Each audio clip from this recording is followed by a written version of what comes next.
Magic Johnson, what about him makes him one of the greatest leaders you've ever been around? Well, he played the game with a flair, okay? But if you also looked who he played with, he had, talk about centers, Abdul-Jabbar was incredible. He does not get enough credit for being one of the all-time great players. And I didn't know Shaquille. I know I had a very big phone bill that summer, and conversation with you all over the place. I felt like he was someone that I would really like to know personally. Jerry West was the logo, the silhouette, the symbol of basketball excellence itself. When he passed away in 2024, the tributes poured in from across the NBA, praising his genius, his dedication, and his impact on the game. He built dynasties. He won championships as a player, a scout, a general manager. He was Mr. Clutch, the Zeke from Cabin Creek, the man who never quit. But beneath all that reverence, beneath decades of respect and admiration, there existed something else: friction. A resentment, a dislike that several black NBA legends carried with them, sometimes for their entire lives. This isn't about denying his greatness. It's about understanding why some of the greatest black players to ever touch a basketball looked at Jerry West and saw something more complicated than just a hero. They saw the institution, they saw power, they saw a gatekeeper, and sometimes they saw the great white hope. When Jerry West died in 2024, the basketball world mourned. Players from every era spoke about his impact, but if you looked closely at some of those statements, at who stayed silent, at who offered measured words instead of full-throated praise, you could still see the shadow of those old tensions. Because for Oscar Robertson, Wilt Chamberlain, Magic Johnson, Spencer Haywood, and Shaquille O'Neal, Jerry West wasn't just a legend. He was the white face of a black league. He was the man who got credit they felt they deserved. He was the authority figure who controlled their careers. He was the symbol of everything they had to fight against to get recognition in a world that didn't want to give it to them. Let's start with Oscar Robertson, because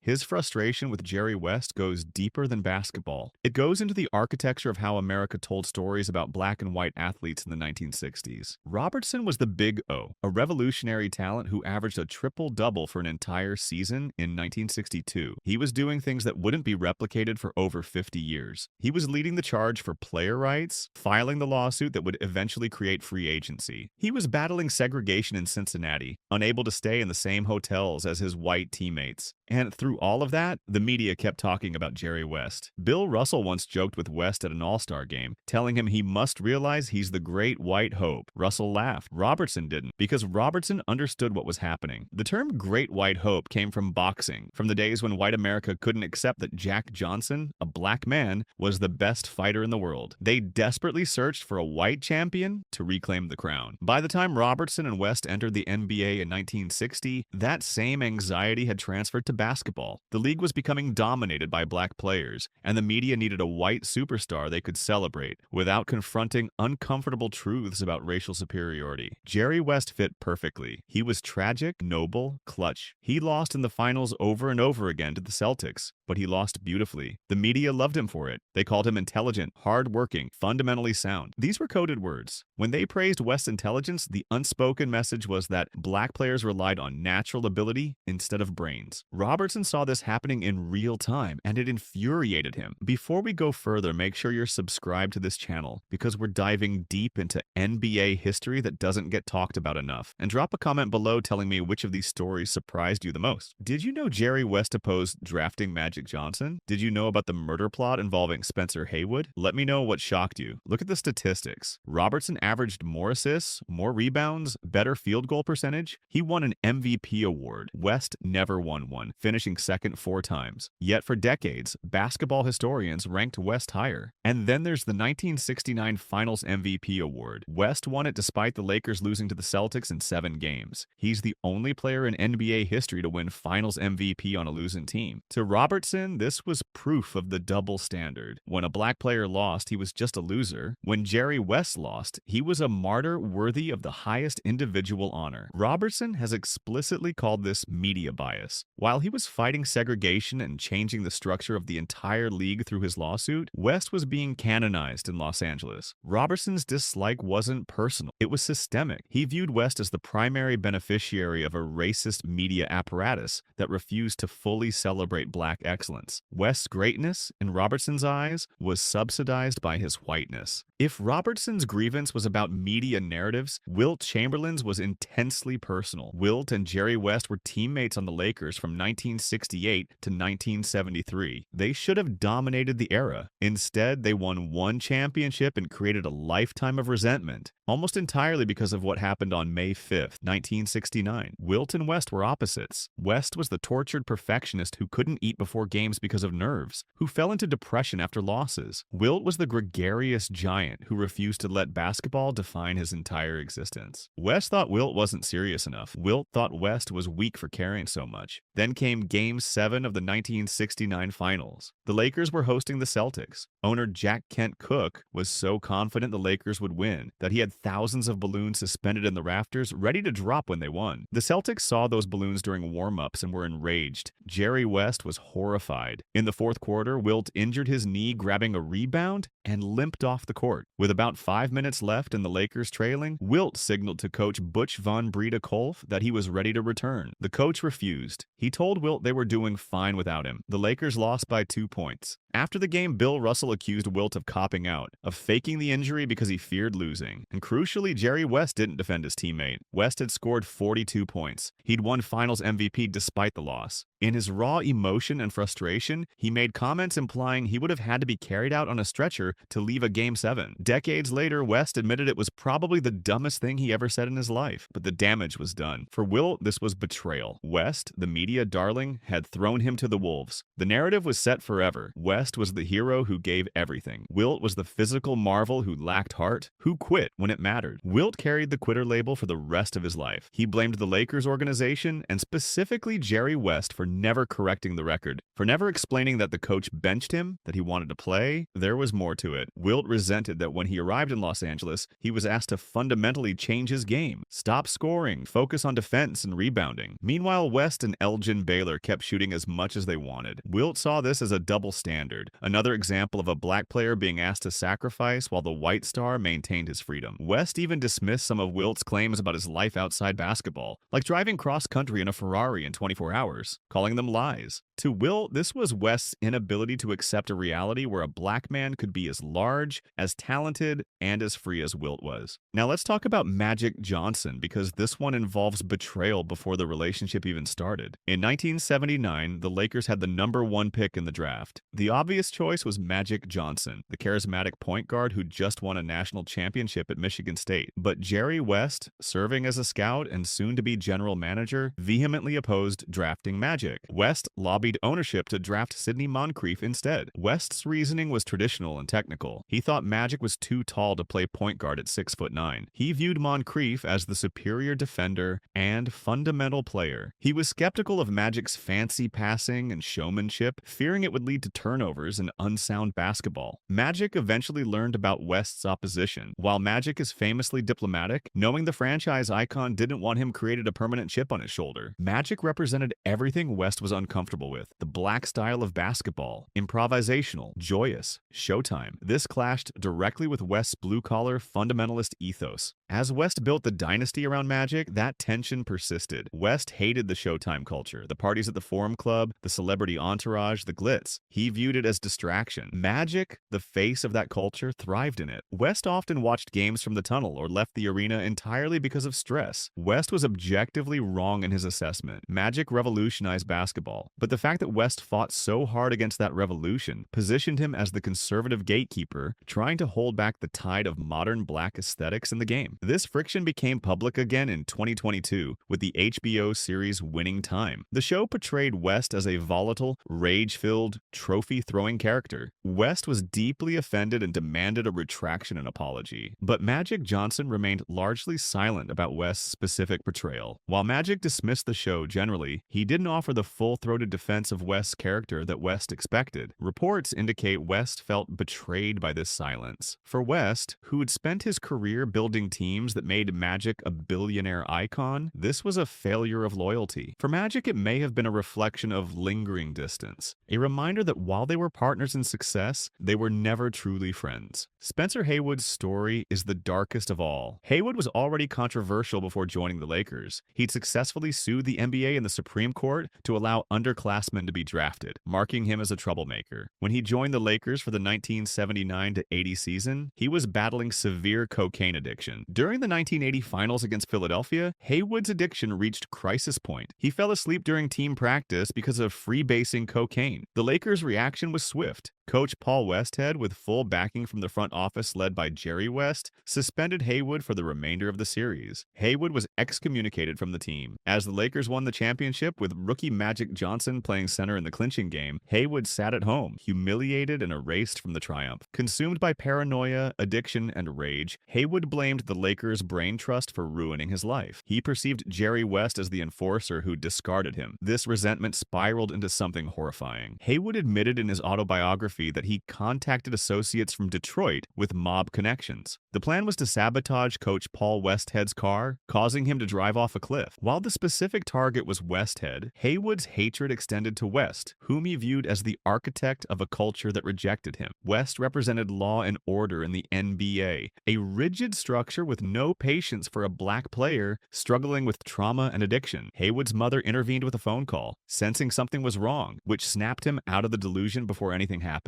In later years, Haywood reconciled with the Lakers, but when Winning Time aired, depicting the drug culture and the suspension, Haywood was one of the few legends who felt the show was accurate. While West was suing for defamation, Haywood felt the show captured the brutal reality of how the NBA establishment, represented by West, chewed up and spit out black talent during the drug era. Finally, there's Shaquille O'Neal, and his story is about physical confrontation and tough love that bordered on violence. West was the one who lured Shaq to Los Angeles in 1996, signing him to a massive contract. But by 1998, the relationship was strained by failure. The Lakers were swept by Utah in the Western Conference Finals. Shaq, humiliated by the sweep, erupted in the locker room. Shaq destroyed the Lakers' bathroom. He ripped urinals out of walls, tore stall doors off hinges, smashed a television. The violence was so intense that players and coaches fled. Then Jerry West entered. The 60-year-old West walked up to the 7'1", 325-pound enraged giant. West didn't back down. He grabbed Shaq and pinned him against the wall. Shaq recalls being shocked by West's old man strength. West stared him in the eye and delivered a lecture that cut through Shaq's ego. "What are you doing, you dummy? I went to the finals 7 times before I won. Your time is going to come. Stop acting like a baby." At that moment, Shaq disliked West. He was being humiliated, physically handled, treated like a child by the older white executive. It was a reassertion of hierarchy. Shaq was the talent, but West was the authority. Unlike the lasting bitterness of Wilt or the systemic resentment of Oscar, Shaq's dislike transformed into respect. He realized West was the only person in the organization with credibility to challenge him. But the friction still contributed to West's eventual departure from the Lakers in 2000. West was exhausted managing the egos of Shaq and Kobe Bryant. Shaq has often said that if West had stayed, the dynasty might not have broken up, because West was the only one strong enough to keep them in line. So what does all this mean? The friction between Jerry West and these black NBA legends wasn't coincidental. It was structural. West occupied a unique space in NBA history. He was the bridge between the white segregated league of the 1950s and the black global league of the 1990s. For Oscar Robertson, West represented the media's racial filter. For Wilt Chamberlain, West represented the double standard. For Magic Johnson, West represented the old guard, skeptical of his style. For Spencer Haywood, West represented the punitive state, the organization that could exile him. For Shaq, West represented paternal authority. In every instance, Jerry West was the institution. For black men who'd fought for every inch of respect, equality, and agency they possessed, West was the immovable object they had to navigate. To the legends who resented him, he was the logo. And a logo is a brand, a symbol, a boundary. Before you go, hit that like button and let me know in the comments which of these relationships you think was the most complicated. Was it Wilt's betrayal in 1969? Magic's draft rejection? Spencer Haywood's murder plot? These are stories that need to be discussed. The dislike of Jerry West is ultimately the friction of progress. It's the sound of NBA integration, the fight for free agency, the drug wars of the 80s, the ego wars of the 2000s. West was there for all of it, usually winning, often leaving bruised egos in his wake. When he passed away in 2024, those tributes from black players proved that respect ultimately outweighed friction. But the historical record remains clear. The path to West's canonization was paved with the frustrations of his black peers. Oscar Robertson fought to dismantle the Great White Hope narrative. Wilt Chamberlain carried the quitter label to his grave. Magic Johnson maintained silent distance during the winning time controversy. These are testaments to the fact that race, power, and narrative ownership were invisible teammates on every NBA court. Jerry West was the silhouette, but the black legends of the NBA were the ones who filled in the picture, often fighting the logo for the right to hold the pen. That's his legacy: complicated, powerful, and ultimately human.